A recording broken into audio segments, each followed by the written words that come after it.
자폐증 같은 경우는 우리나라 데이터에 의하면 2.64%입니다. 그래서 태어나는 아이들 거의 한 40명 정도에 1명 정도가 자폐증을 가질 수 있다, 이런 얘기들을 하고 있고요. 굉장히 우리가 여기서 알 수 있는 것은 엄청 흔하다는 거죠. 이게 1000명에 1명, 10,000명에 1명 이런 것이 아니고요. 10명에 1명, 20명에 1명, 5명에 1명 볼 정도로 굉장히 우리 주변에 아주 흔한 장애고 질환입니다. 이 뇌기능이라는 것은 다른 기능에 비해, 신체 기능에 비해서 굉장히 다양성을 가지고 있어요. 뇌기능은요, 10배, 20배 정도 차이가 나요. 사람마다 너무너무 차이가 납니다. 그래서 그 복잡성 때문에 사실은 연구하기도 어렵고 치료제의 타겟을 발굴하기도 어렵고, 그래서 다른 말초성 질환하고는 좀 차이가 나는 부분이다, 이렇게 말씀드릴 수 있을 것 같네요. 네, 안녕하십니까. 반갑습니다. 저는 건국대학교 의학전문대학원 양리학교실에 재직하고 있는 신찬영 교수라고 하고요. 아울러서 뉴로벤티라는 발달장애 치료제를 개발하는 바이오벤처를 창업해서 CEO로 같이 근무를 하고 있습니다. 뉴로벤티는 발달장애 치료제를 개발하는 전문 바이오벤처입니다. 자폐성 장애라든가 ADHD라든가 이런 질환들이 대부분 치료제가 없어서 치료제 개발이 아주 절실히 필요합니다. 그래서 이런 발달장애에 특화해서 치료제를 개발하고 있는 그런 바이오벤처 기업입니다. 시작한 게 이제 2006년인데요. 2006년에 이제 예를 들어서 자폐성 장애를 그 논문을 발표하는 이제 사이트가 있는데, 사이트에서 이렇게 검색을 해보면 한국에서 교수님들이 발표한 연구 논문이 한 편도 없었어요. 어떤 증상을 가지고 있는지를 보고하는 정도 수준의 것들은 있었는데, 어떤 기전이 있고 그럼 어떤 걸 조절을 하면 자폐 증상이 치료가 될까 하는 기초적인 연구들은 없었던 거죠. 그래서 제가 그런 부분을 이제 한국에서는 처음 연구를 시작한 사람이다, 이렇게 말씀을 드릴 수 있겠습니다. 뇌 관련 질환에는 어떤 것들이 있을까요? 질환도 포함되고 지금 우리가 말하고 있는 장애도 포함이 될 것 같은데요. 그냥 편하게 질환이라고 해서 말씀을 드리면, 우선적으로 이제 발달 장애가 있겠죠. 아까 말씀드린 자폐증, ADHD, 틱증후군 이런 것들이 있을 수 있겠고요. 그 다음에 소위 말하는 신경과, 정신과적 질환이 있어요. 그래서 우울증이라든가 조현병이라든가 이런 것들은 정신과에 가서 진료를 받게 되시겠죠. 근데 그 외에 이제 그 퇴행성 뇌질환이 있습니다. 그래서 잘 아시는 치매라든가 파킨슨이라든가 루게릭병이라고 하죠. ALS 같은 것들, 우리가 가지고 있는 신경세포가 죽어가면서 발생하는 질환이다, 이렇게 크게 보면 한 3가지 정도로 구분을 할 수 있을 것 같습니다. 발달장애는 우선적으로 이제 이름에서 드러나듯이 발달 과정 중에 뭔가 조금 약간의 문제가 생기는 것이다, 이렇게 이해하실 수 있겠죠. 그래서 이제 수정이 되면서부터 시작이 되는 거 아니겠습니까? 그래서 그 전 과정에 어떤 문제가 발생시킬 수 있는 요인이 있다면 결국은 이제 발달 장애가 생기겠죠. 그래서 가장 큰 이유는 유전적인 원인에 의해 가지고 유전자 중에 몇 개가 정상과 좀 다르다든지 변이가 있다든지 이런 경우에 발달 장애가 발생을 하게 되고요. 그거 한 가지 꼭 말씀을 드려야 될 것이, 엄마 아빠가 꼭 그런 변이를 가지고 있어야 하느냐, 그렇지 않은 경우도 있어요.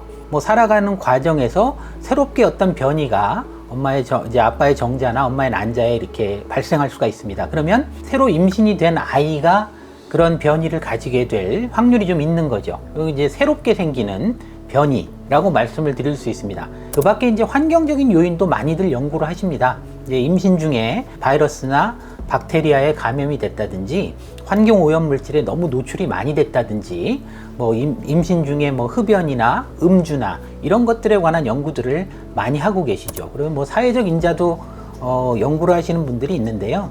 너무 이제 혼자 오랫동안 방치가 돼 있다든지 학대가 있었다든지 이런 인자들도 아이들 발달에는 좋지 않은 영향을 미칠 수 있다, 그런 쪽으로 연구들을 하고 있습니다. 우리가 뇌신경세포가 기능을 하기 위해서는 뇌신경세포끼리 연결이 잘 돼야 됩니다. 그래서 이제 신호를 전달을 하게 되는데요. 우리가 그거를 이제 시냅스라는 말을 쓰죠. 그래서 신경전달 물질이 잘 서로 간에 소통이 되고 정보를 교환하고 이런 일들이 일어납니다. 근데 그러한 시냅스가 너무 많이 생겨도 문제고요, 적게 생겨도 문제입니다. 어떠한 이유에서든지 뇌에 그 시냅스가 생기는 과정이 지장을 초래하게 되면 발달장애가 생길 수 있는 것이죠. 그리고 이제 살아가면서 환경오염 물질이라든가 신경 독성 물질이라든가 아니면 이제 심리적인 쇼크 같은 것들이 아주 심하게 오게 되면 스트레스에 의해서 뭐 우울증이나 혹은 조현병과 관련된 그런 시냅스의 변이가 생기게 됩니다. 그런 여러 가지 과정들에 의해 가지고 뇌가 병들어가는 과정이 생기고요. 우리가 잘 알고 있는 알츠하이머나 파킨슨 이런 것들은 그거에서 한 발 더 나가서 신경세포가 아예 죽어가는 거죠. 그래서 정상적으로 가지고 있어야 될, 뭐 예를 들면 10만 개의 세포가 아니라 뭐 5만 개, 4만 개 이렇게 줄어들기 때문에 뇌가 쪼그라들고 제대로 기능을 못하고 뭐 그런 일들이 벌어지게 됩니다. 자폐증 같은 경우는 우리나라 데이터에 의하면 2.64%입니다. 그래서 태어나는 아이들 거의 한 40명 정도에 1명 정도가 자폐증을 가질 수 있다, 이런 얘기들을 하고 있고요. ADHD는 한 8% 정도로 보고 있어요. 티증후군 같은 경우 한 1%, 뭐 조현병도 1% 이렇게 되어 있고요. 뭐 우울증 같은 경우는 사실은 이제 커가면서 계속 이제 나이가 들어서 발생하는 경우가 많기 때문에 유병률이 그거보다 훨씬 더 높습니다.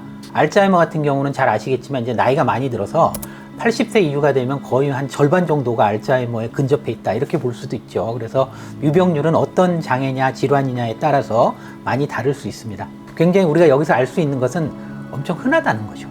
이게 뭐 1000명에 1명, 10,000명에 1명 이런 것이 아니고요. 10명에 1명, 뭐 20명에 1명, 5명에 1명 볼 정도로 굉장히 우리 주변에 아주 흔한 장애고 질환입니다. 미리 알 수 있는 방법은 없나요? 사실은 불행하게도 미리미리 알 수 있는 방법이 극히 드물어요. 발달장애인 경우에도 아주 특수한 경우에는 임신 중에 유전자 검사를 통해서 알 수 있는 경우들이 있습니다. 그래서 소위 말하는 이제 이 양막천자를 해서 양수 검사들을 해서 유전자에 어떤 변이가 있는지 알아내는 경우들도 있죠. 그렇지만 우리가 알고 있는 ADHD나 자폐증 같은 경우에는 유전인자가 중요하다, 그리고 어떠한 유전자가 더 많이 중요하다, 이런 정보들은 알고 있지만 현재까지 그것을 뭐 100% 확률로 유전자 검사로 알 수 있는 방법이 거의 없어요. 발달 과정에서의 진단법을 확립하는 게 이 분야에서 굉장히 중요한 주제이기도 합니다. 지금까지의 치료 방법은 이 정보 전달을 정상화하는 방법이 주된 방법이라고 말씀드릴 수 있겠어요. 대개는 이제 작은 화학 물질인데요.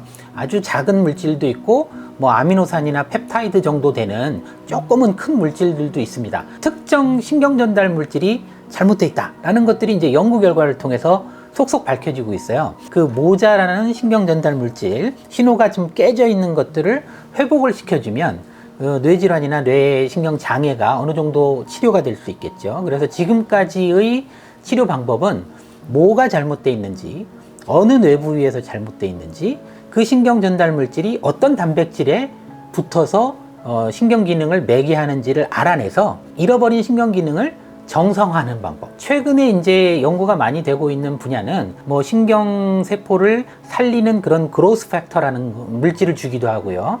아니면 신경줄기세포를 이용해서 신경세포 자체 혹은 시냅스를 다시 만들어주는 그런 방식의 치료 방법도 시도를 하고 있어요. 그렇지만 이제 현재까지는 잘못된 신경 전달을 정상화하는 방법이 가장 널리 쓰이고 있는 방법입니다.